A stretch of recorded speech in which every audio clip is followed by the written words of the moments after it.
Hello viewers, you're welcome to your favorite show, Nurse Ika Show, and I am your favorite nurse. I am your favorite host, Nurse Ika. On today's video, we'll be looking at stress management techniques. Remember that in our last video, we all agreed that acute stress can become chronic if not properly managed. And in our day-to-day activities or in our day-to-day lives, we are all bound to experience one or two events that will cause us stress. Now, how you manage that stress determines the quality of your health. Okay, so today we are going to be looking at these techniques that we can implement in managing this stress so that it doesn't become chronic, or in seeing to it that we are able to cope with our day-to-day lives. The first thing we are going to be looking at, the first technique in managing the stress, is identifying the cause of the stress. Remember that we are different human beings. What works for you may not necessarily work for me, and what works for me may not necessarily work for you. Therefore, we urge you that you should try as many different techniques as possible in order for you to be able to identify the technique which is best for you.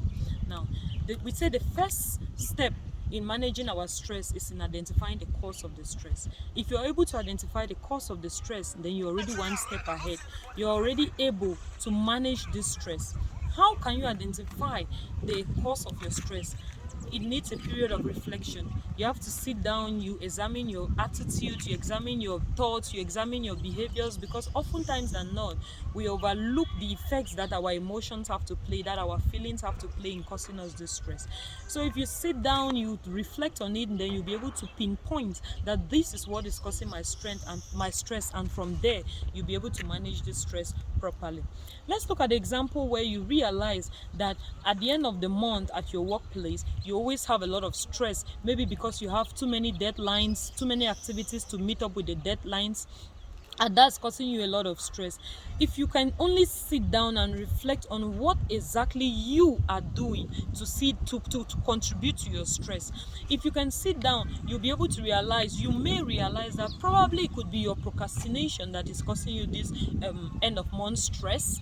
Because, and from there you would now want to plan your activities. You may want to reduce your workload in bit so that at the end of the month you will not have so much stress as in the previous month. Why not try it? Now, the second technique in managing this stress is what I call the 4 A's. That's a simple way for us to be able to manage our stress. Therefore is, we can simply accept the stressors, we can avoid the stress causing events or the stressors, we can adapt to the stressors, and lastly but not the least, we can choose to, we have looked at accept, we have looked at adapt, we have looked at avoid, and lastly we are going to look at alter. You can choose to alter the stressor.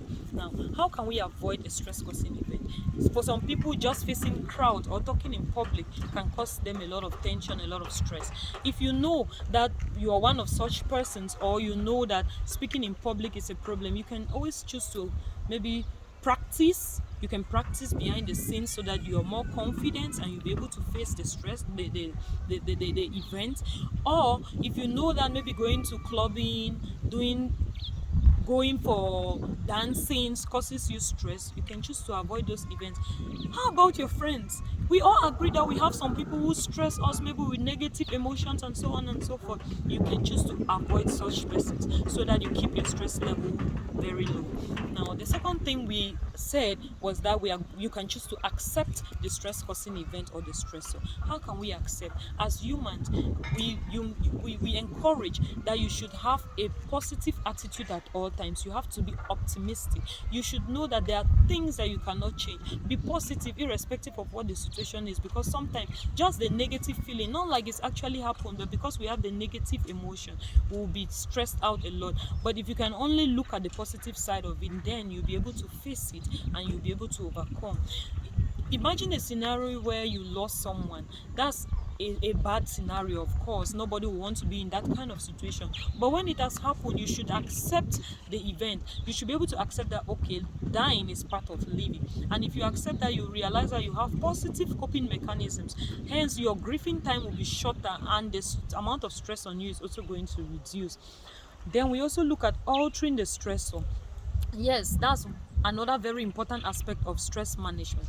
Imagine that you want to alter what is causing you that stress. For instance, global warming. It's a general example. We have all been hearing of global warming in the east, global warming in the south, in the north. Imagine that instead of you just whining and complaining about this global warming, you choose to alter the event. How do you alter the event of global warming? You can start by planting trees. Your house is too hot, causing you a lot of stress. Maybe you may want to get air conditioner so that the atmospheric condition in your room is comfortable enough for you to calm down your stress. You understand? Then we also look at adapting to the stress. How can we adapt to stress? Yes, very important. As humans, you know that remember that there are things you cannot change. You have to accept. Therefore, if you are able to accept the situation, you should be able to adapt to the changing conditions. If something is causing you a lot of stress, you may just want to adapt to it. Imagine that you are held up in traffic. Even if you whine from today to tomorrow, nothing is going to change. So why not use it as an opportunity? Okay, fine, I will adapt to it. I will be here for a couple of hours, so why don't I just use it as a moment, maybe to read a magazine, to read a novel, or listen to good music, whatever it says, so that by that way you can keep your stress level really down. Now, other methods in which you can manage your stress: dieting. You'll be surprised. But when you have balanced diet, it boosts your immune system. And when it boosts your immune system, you see that you will not be as stressed as somebody who is not well fed or who doesn't get balanced diet. Exercise is another one. If you do exercise, it does magic on your system. Exercise just has a way it's going to help you relieve the stress when you start practicing exercises. Now, when I talk of physical activity, I don't mean you have to indulge in some strenuous activities. No, you can choose to, instead of driving to the supermarket, you can choose to walk to the supermarket, or you can choose to cycle to the supermarket. Instead of taking your car to the car wash, you can hand wash your car by yourself. Those are simple exercises we can do. Rather than washing your plates with a dishwasher, you can use your hands to wash your plates. You understand? So all of those simple exercises are really going to help you. Then, not forgetting sleep. In some of our videos, we have spoken about good sleep habits. You can just go there and see a few tips on how to get good sleep at night, as well as the eating habits. You can go there, see what you need to make sure that you have this balanced diet and to keep your stress level at base. Because the better skills you have in managing your stress, the healthier you are. You agree with me that if you can properly manage your stress, you have a healthier life. Therefore, we will not also forget that if you have done all of these techniques and it's not working for you, you see that your stress level is affecting your work, is affecting your concentration, then you may want to start considering consulting with your doctor or seeing a psychologist who is going to help you. We are going to end here, viewers, and thank you for always staying tuned. Thank you for your likes. Thank you for supporting the channel. If you have not yet liked or subscribed to this YouTube channel, please do so. And thank you for always staying tuned as we bring you many more interesting videos. Bye bye.